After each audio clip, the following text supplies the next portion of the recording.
UMNO secara tradisinya adalah tempat rakyat untuk mengadu. UMNO is for the rakyat to seek solace. Inilah DNA UMNO. UMNO ini sebuah parti keramat. Malangnya ia dijatuhkan melalui fitnah. Akhirnya kerajaan yang dibina oleh pemfitnah itu terjatuh juga dengan sendirinya. Maruah UMNO cuba dibeli. UMNO ditekan untuk dibubarkan. Tetapi saya menolak semua tawaran yang diberikan. UMNO tidak akan menukar tuan.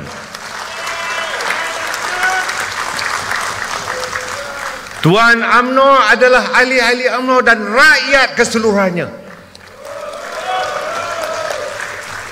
Saya selaku Presiden UMNO memilih jalan sukar. Namun saya tidak akan pernah tunduk dengan sebarang ugutan dan semua pertuduhan. Juga rakan-rakan lain yang berkaitan. Tuan-tuan dan puan, sesungguhnya saya tidak kesorangan. Timbalan Presiden juga tidak kesorangan. Naik-naik Presiden pasti juga tidak kesorangan, sama-sama dengan ketua-ketua saya. Saya mengucapkan terima kasih kepada seluruh jajaran kepimpinan UMNO,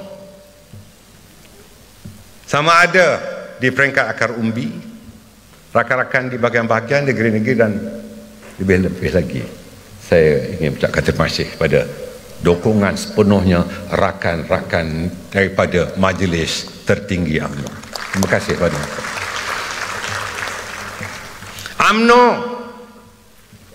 tetap tegas dengan pendiriannya. Kita tidak akan terpengaruh dengan pujuk rayu kluster Apit, Lempang, Cencang, Galang untuk merubah keputusan yang telah kita buat.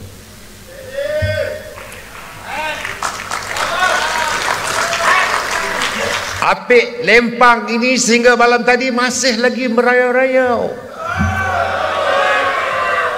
Apit, Lempang dengan kuncu-kuncunya masih menjadi makhluk-makhluk perosak kepada parti.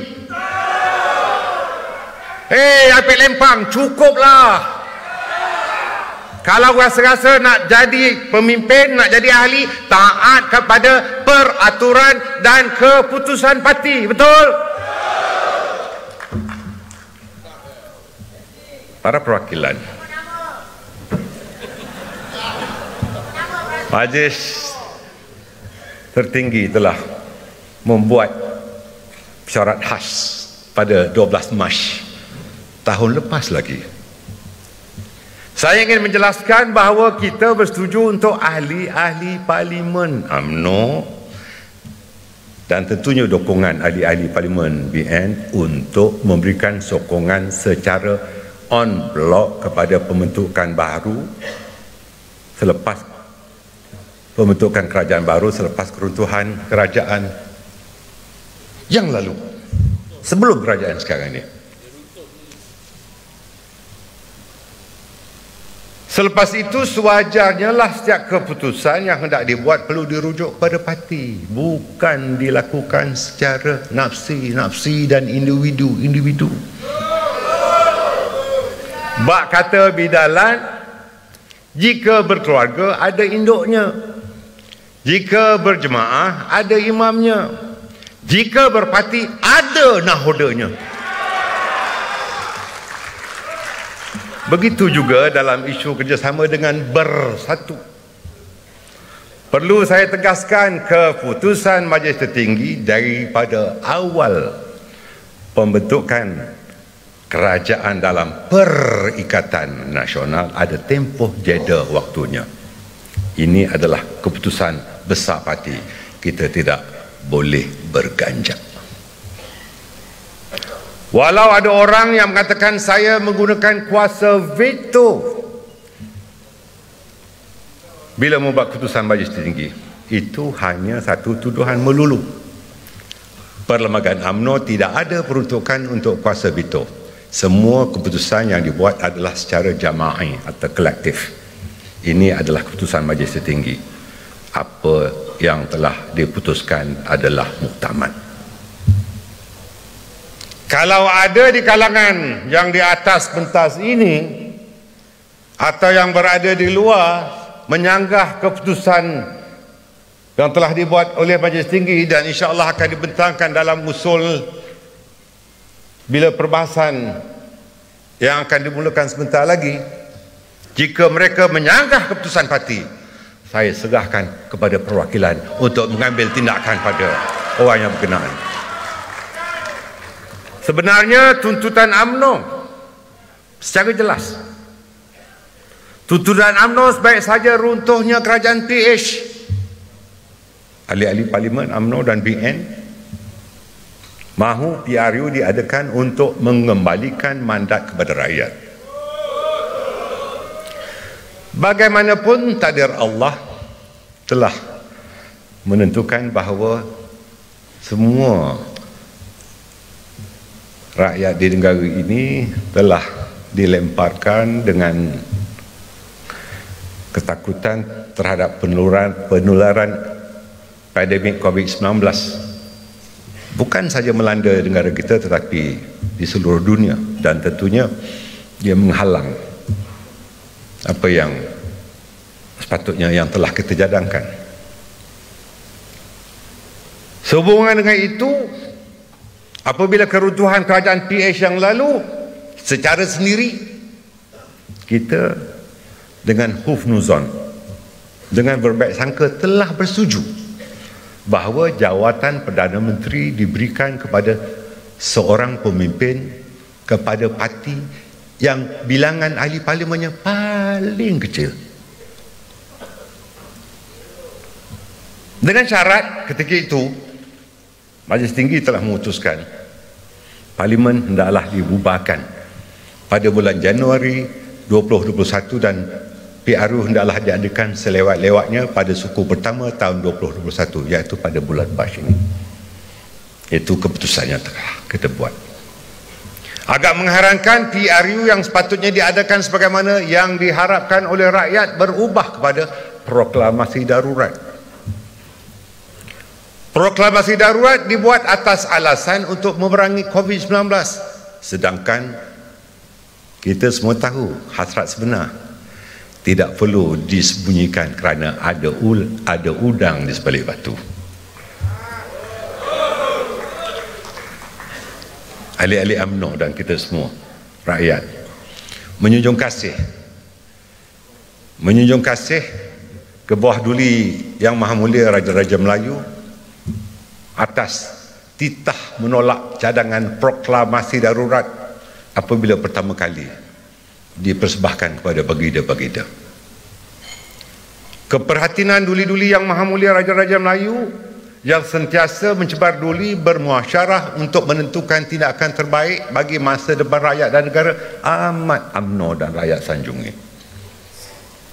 UMNO turut menjunjung taat setia kepada titah proklamasi darurat oleh ke bawah duli Yang Maha Mulia Seri Paduka Baginda Yang di-Pertuan Agong atas nasihat Perdana Menteri dan keputusan Jemaah Menteri.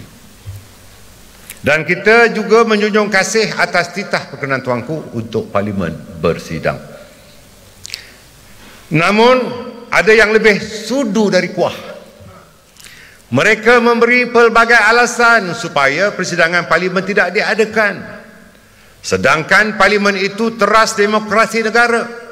Rakyat amat berharap dengan adanya vaksinasi yang sedang dilaksanakan, Parlimen harus bersidang dan PRU jangan ditangguhkan.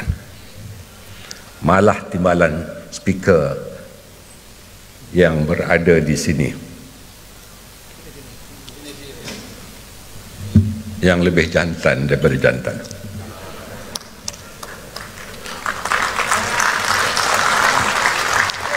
Keberaniannya.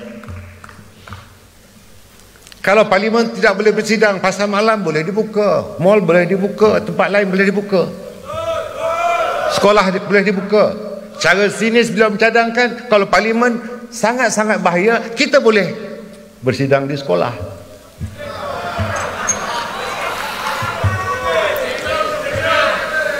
Sidang perwakilan.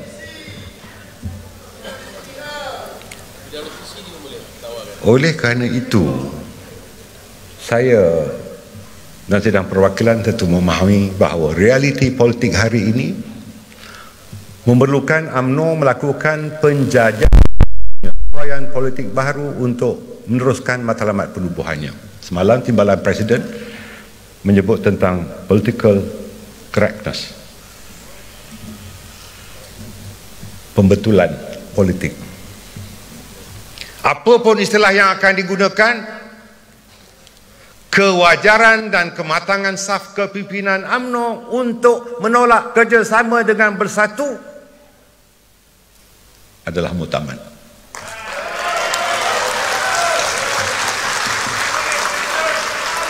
Dan kita akan lakukan keabsahannya dalam perhimpunan agung kali ini, dan kita minta perwakilan dalam dewan dan luar dewan bersama bersetuju. Sebab apa kita mengambil tindakan itu? Kerana ketidakjujuran dan muslihat politik yang dilakukan oleh mereka terhadap kita. Ingin saya tegaskan, buat kesekian kalinya, dukungan kita terhadap pembentukan kerajaan perikatan nasional, saya ulangi, dukungan kita terhadap pembentukan kerajaan perikatan nasional adalah demi rakyat. Kerana sebelum ini, parti sebelum itu, PH, menzalimi rakyat. Mereka gagal melaksanakan manifesto yang akhirnya mereka akui ia bukan kitab suci. Malah janji 100 hari pertama pun semuanya ke laut. UMNO juga berpendirian tidak pernah dan tidak akan mendukung gabungan politik dalam perikatan nasional. Kita tidak akan masuk perikatan nasional sebagai parti. Sidang perwakilan, keputusan itu adalah muktamad dan harus diletakkan noktah. Ketetapan ini bukan hanya dari majlis tertinggi, tetapi ia lahir dari suara akar umbi yang diwakili oleh tuan-tuan dan puan-puan semua. Mereka itu berniat jahat untuk menghapuskan dan menggantikan UMNO, betul? Kita tidak akan pernah bersekongkol mana-mana yang mahu menikam kita. Kita harus letakkan bahawa UMNO menjadi keutamaan kepada kita semua. Jauh lebih besar daripada itu, rakyat dan negara sedang dibawa menuju kehancuran. Rasulullah pernah menyebut tidak boleh dimudaratkan dan tidak boleh memudaratkan orang lain. Ini hadis sahih. Dalam arti kata lain, sudahlah parti kita dimudaratkan, jangan pula rakyat dan negara ini turut dimudaratkan. Maka ijtihad atau reasoning kita memutuskan hubungan dengan mereka adalah selari dengan tuntutan kaedah fiqh yang bersandarkan kepada mafhum hadis tersebut. Kita sedar, malah semua ahli UMNO sedar bahawa Bersatu tidak mendapat dukungan rakyat sepenuhnya dan tidak mempunyai sokongan akar umbi pun. Namun hasrat ular lidi untuk menelan ular sawa terus dipergiatkan tanpa henti. Termasuklah muslihat politik ketika kita menghadapi pilihan raya negeri Sabah. Waspadalah, muslihat mereka tidak akan terhenti selagi UMNO tidak hancur. Penolakan akar umbi telah pun diterjemahkan melalui usul yang diluruskan di 124 persidangan perwakilan UMNO bahagian-bahagian. Malah kaji selidik daripada 147 daripada 191 ketua-ketua UMNO bahagian turut bersetuju menolak kerjasama tersebut. Anehnya, ada pula gerakan yang kemudiannya disusun untuk mengubah keputusan besar parti. Kita tahu siapa mereka. Sekilas ikan di air, kita tahu jantan betinanya.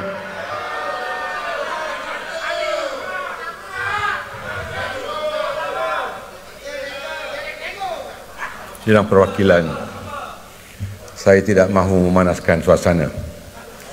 Tapi saya tahu para perwakilan yang berada di dewan ini dan di dewan-dewan yang berhampiran sebelah menyebelah serta perwakilan di seluruh negara, 190 bahagian yang sedang melihat persidangan kita, bersetuju bahawa ini adalah keputusan besar parti. Rakyat perlu sentiasa disejahterakan. Sejahtera daripada ancaman luar dan dalam. Sejahtera daripada ancaman dari semua sudut. Dari segi kesihatan, ekonomi dan politik. Sesungguhnya kerajaan bertanggungjawab memastikan rakyat berasa aman. Sejahtera, cukup makan pakai, boleh belajar dan ada tempat tinggal. Kestabilan mula tergugat apabila Pakatan Harapan menyerang UMNO dan Barisan Nasional. Bukan saja dari sudut politik biasa tetapi dari segenap penjuru.